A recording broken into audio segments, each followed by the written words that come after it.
Le gouvernement de Donald Tusk annonce qu'il n'arrêtera pas Benyamin Netanyahou si le dirigeant israélien se rend aux commémorations du camp d'Auschwitz à la fin du mois.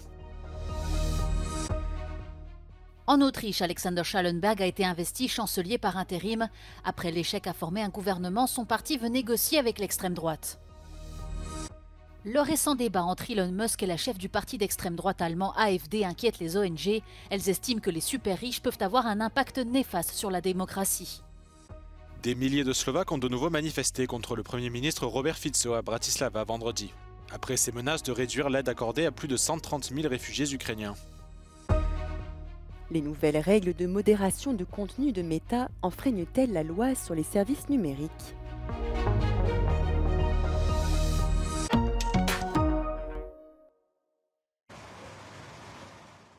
Le Premier ministre israélien Benyamin Netanyahou ne sera pas arrêté s'il se rend aux commémorations du 80e anniversaire de la libération du camp d'Auschwitz à la fin du mois.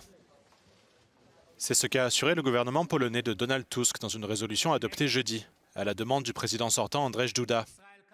Et ce alors que Benyamin Netanyahou est sous le coup d'un mandat d'arrêt de la Cour pénale internationale.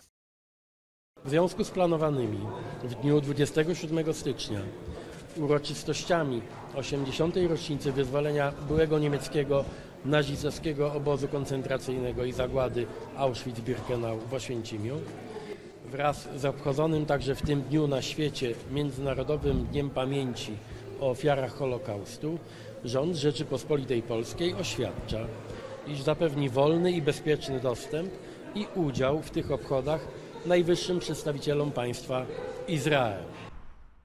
La Cour pénale internationale de La Haye a émis en novembre dernier un mandat d'arrêt à l'encontre de Benyamin Netanyahou pour crimes de guerre et crimes contre l'humanité présumés à Gaza.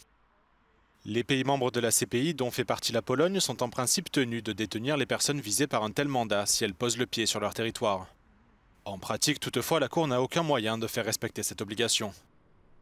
Benyamin Netanyahou n'a pas encore fait savoir s'il envisageait d'assister aux commémorations d'Auschwitz.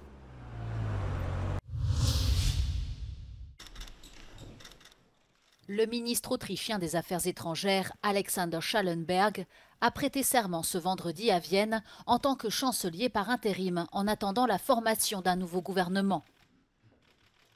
Une investiture qui survient après que le chancelier conservateur Karl Nehammer, membre de l'EVP, Parti populaire autrichien, a annoncé sa démission le week-end dernier.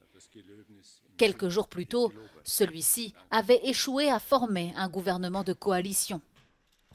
Après cette démission, le Parti populaire autrichien s'est déclaré ouvert à une collaboration avec le FPE, le Parti de la Liberté, une formation d'extrême droite fondée en 1956 par d'anciens SS et dirigée par Herbert Kickl.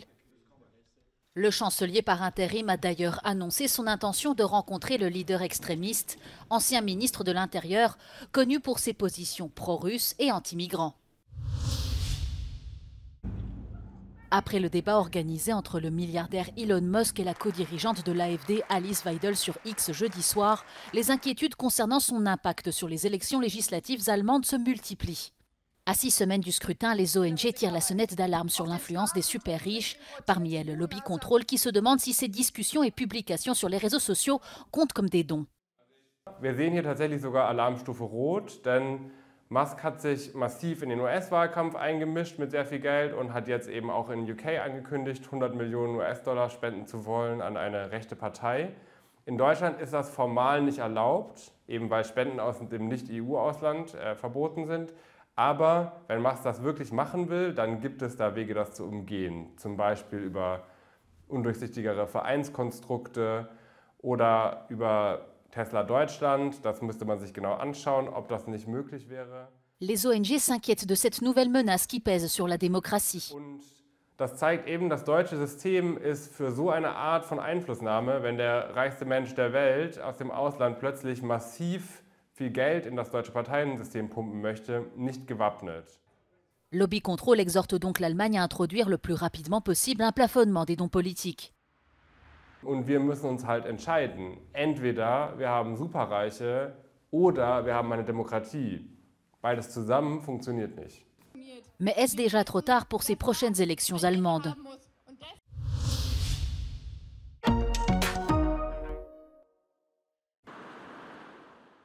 Le président serbe Aleksandar Vučić annonce qu'il s'entretiendra avec Vladimir Poutine après l'annonce de sanctions américaines contre la NIS, la principale compagnie pétrolière et gazière de Serbie.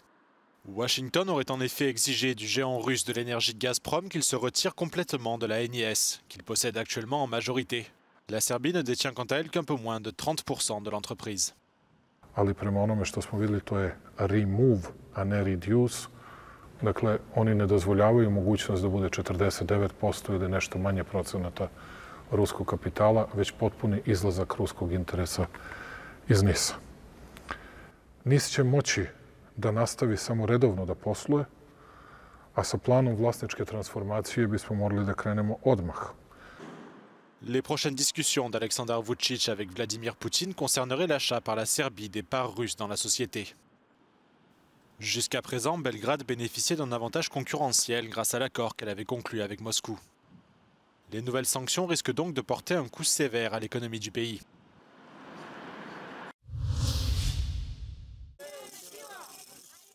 Les protestations ne faiblissent pas en Slovaquie. Des milliers de personnes sont de nouveau descendues dans les rues de la capitale Bratislava vendredi pour s'opposer à la position controversée du Premier ministre Robert Fico envers Moscou. Ce rassemblement fait suite aux menaces de ce dernier de réduire l'aide financière accordée à plus de 130 000 réfugiés ukrainiens en Slovaquie, à la suite de la décision de Kiev d'interrompre la livraison de gaz russe via son territoire. Brandissant des drapeaux européens et slovaques, les participants aux protestations appelaient vendredi à la démission du Premier ministre. Des manifestations avaient déjà éclaté en fin d'année dernière après la visite inattendue de Robert Fico à Moscou le 22 décembre, où il a rencontré le président russe Vladimir Poutine. Le Premier ministre slovaque est devenu le troisième dirigeant européen à se rendre au Kremlin depuis le début de la guerre en Ukraine en février 2022, après l'ancien chancelier autrichien Karl Nehammer et le Premier ministre hongrois Viktor Orbán.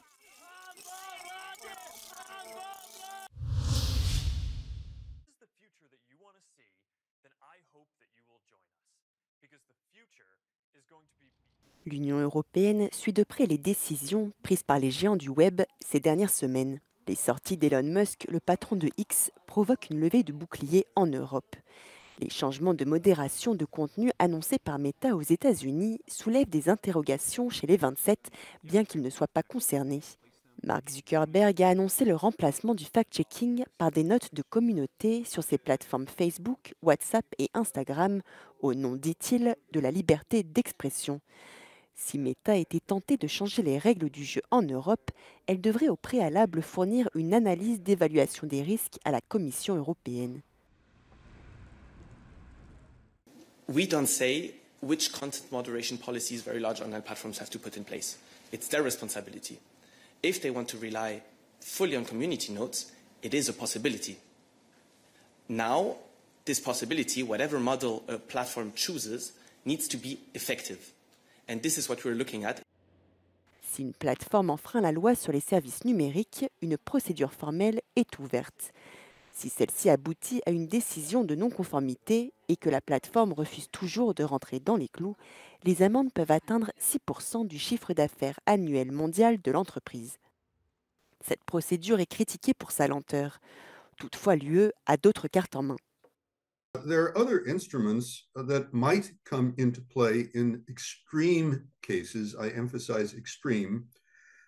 Consider, for example, the measures that were taken to block Russia Today and Sputnik at the time of the sanctions on Russia, at the time of Russia's barbaric invasion of Ukraine. That was done as part of a sanctions regime implemented through the Council acting in its foreign policy configuration, and that can happen almost overnight. Les très grandes plateformes numériques, la Commission européenne et le régulateur allemand se retrouveront d'ailleurs autour de la table le 24 janvier pour discuter de la régulation européenne des plateformes dans la perspective des élections anticipées en Allemagne en février.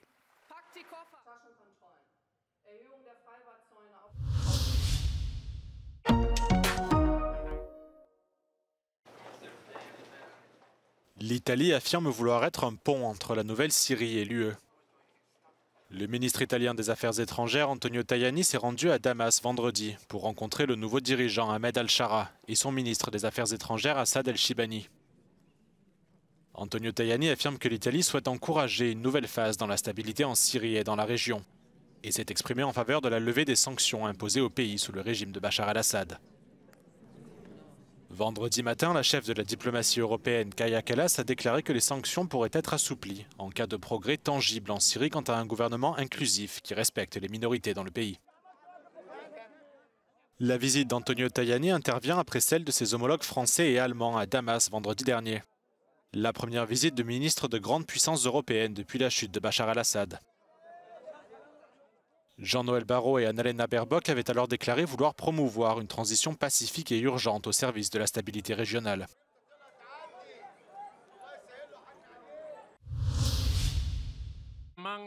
Le président vénézuélien sortant Nicolás Maduro a prêté serment ce vendredi pour un troisième mandat de 6 ans. Une investiture qu'il a qualifiée de victoire de la démocratie devant des invités triés sur le volet, principalement ses plus proches soutiens et quelques rares chefs d'État étrangers, comme le président cubain Miguel Díaz-Canel. Un coup d'État a été perpétré, a aussitôt réagi dans un communiqué la principale coalition d'opposition, Plataforma Unitaria, menée par Edmundo González et María Corina Machado. L'Union européenne a elle aussi condamné l'investiture. La chef de la diplomatie européenne, Kaja Kallas, a déclaré que Maduro n'a pas la légitimité d'un président démocratiquement élu.